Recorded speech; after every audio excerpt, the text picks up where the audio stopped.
everyone, it's your girl Coco Curls, and thank you so much for tuning in. In today's video, I'll be showing you how I achieve my no heat blown out look. I do this all the time when I'm wearing, or most of the time, when I'm wearing twists or twist outs. This helps with stretching my hair without using any sort of heat. So before we even go any further, please don't forget to like, subscribe, as well as to hit that notification bell so that you're notified whenever I make a post. So I'm starting this off on freshly washed and completely detangled hair. Your hair must be fully detangled in order to do this, and I'm doing it on damp hair. You can do it on wet hair if you want to, but I find that doing it on damp hair works better. So I'm braiding my hair in approximately 4 sections. If your hair is shorter, smaller sections would be better for you. If you want your hair to if you want to have the maximum stretch, smaller braids are more ideal as well. So I'm braiding down and I'm braiding with some tension. I'm not doing it too tightly. I'm not pulling at my roots.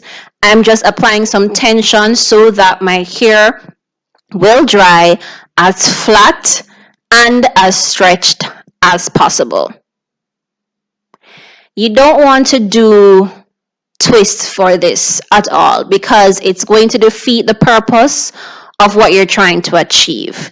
If you're doing twists, it won't give you the same level of tension that is required in order for the blown out look to look blown out, if you get what I'm saying. So do it with braids. Don't do it with twists. Some persons may band their hair or do the banding method, but I do this all the time and it's easier and quicker and it just works for me, and it's very simple. As you can see, all you're doing is braiding your hair with some amount of tension. Again, I can't stretch I can't stress enough the importance of doing this when your hair is fully detangled.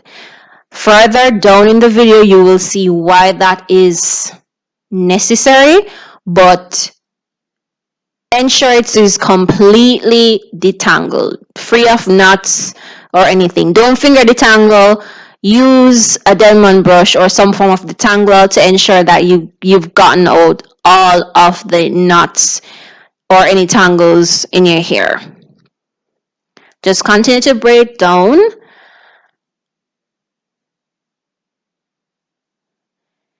If you want, you can add more product. I've already added all my products that I'll be using, which is my leave-in conditioner, as well as an oil. I use extra virgin olive oil, and for the leave-in conditioner, for this I use the Shea Moisture's Jamaica Black Castor Oil leave-in conditioner.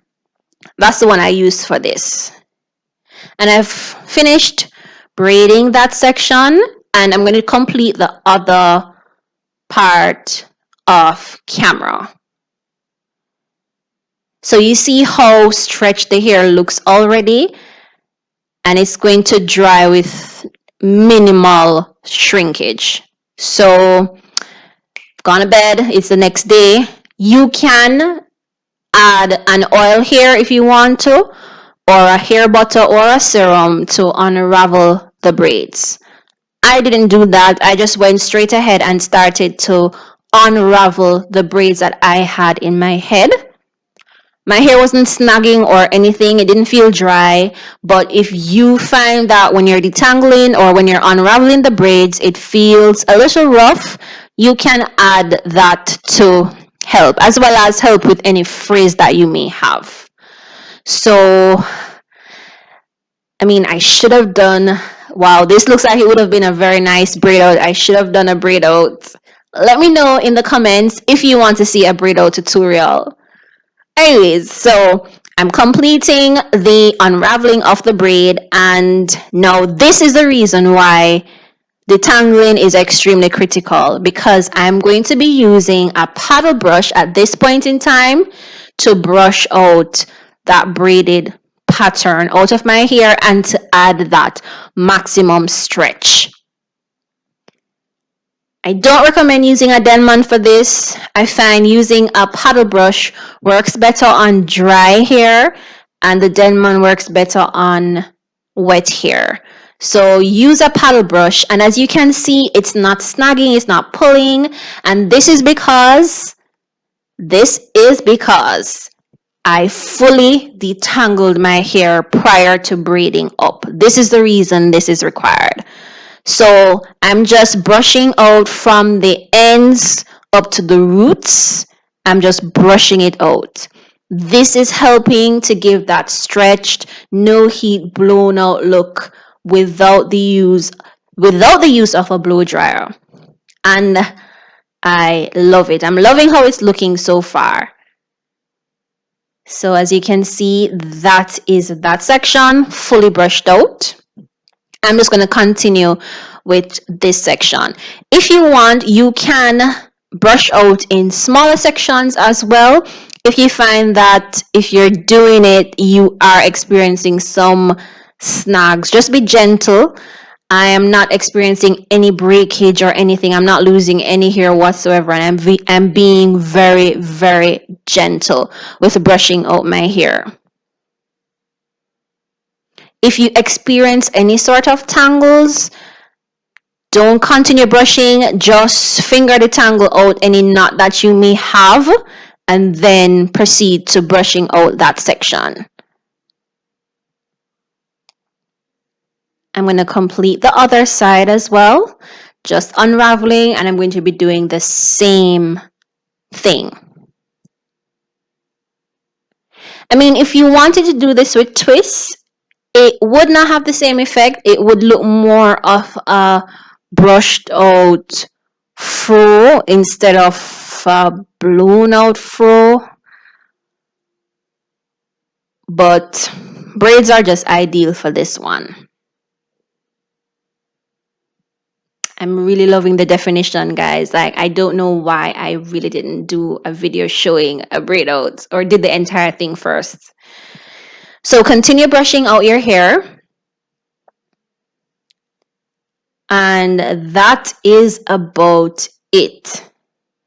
You can add more oil or your hair butter or a serum if you want to at this point. But I'm just brushing it out and I'm not adding anything else to my hair. And it's looking very shiny. It's looking very stretched as well. I prefer to do this whenever I'm doing a protective style because my hair knots on itself very easily. So stretching my hair prior to doing any sort of style really helps in managing my hair as well as to minimize any knots and tangles that I'll experience. And that is the finished look, guys. Let me know what you think. Give a thumbs up if you like it. Don't give a thumbs down, please don't. But that is it, guys. Thank you so much for watching. Let me know what you think and let me know if you tried as well. Until next time, bye.